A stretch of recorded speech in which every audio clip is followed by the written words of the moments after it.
Hello and welcome to Maths with Jacob.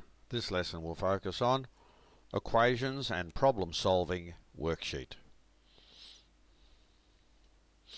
So this video gives us a worksheet where we can practice solving problems, and if you're not sure how to proceed, on the next slide there is a link. Just click on the link and that will take you to the previous lesson, and that will show us how to do these examples. So we have 6 examples here that we can practice. So solve each of the following problems by first creating an equation. Now there were 4 guidelines we had in the lesson. The first one says we have to use a pronumeral to represent a particular number.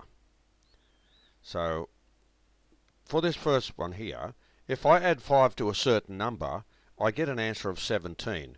What is the number? So we don't know what the number is, so we just let the number equal, say, M or K or W, any pronumeral you like. Then we form the equation by looking at this problem here, this worded problem. We actually turn that into an equation. Then we solve the equation to actually arrive at an answer, and then all we do after that is we test the answer to make sure that it's correct. So they're the 4 guidelines. Number 2, if 8 is subtracted from a certain number, the answer is 19. What is the number? Same rules apply there. This one is a little bit more involved. If a particular number is multiplied by 7 and 4 is added to this answer, the result is 46. What is the original particular number?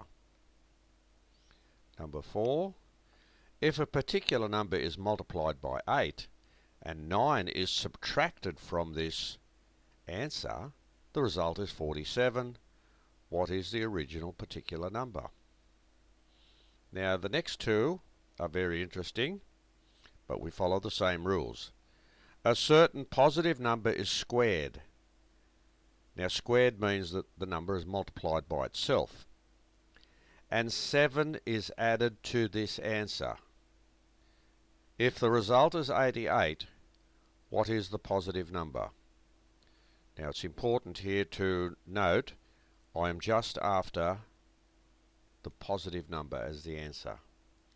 And finally, a certain negative number is squared and 14 is subtracted from this answer. So a certain negative number is squared and 14 is subtracted from this answer. If the result is 130, what is the negative number? So for this particular example, we just want the negative number. So this video has given us a single worksheet where we can practice solving problems by first forming an equation and then solving it. And in the end, we always check our answer. And the link is on the next slide if you need to go to the lesson to just view how to actually solve problems like this. There is a lesson on this, and you're quite welcome to click on that link.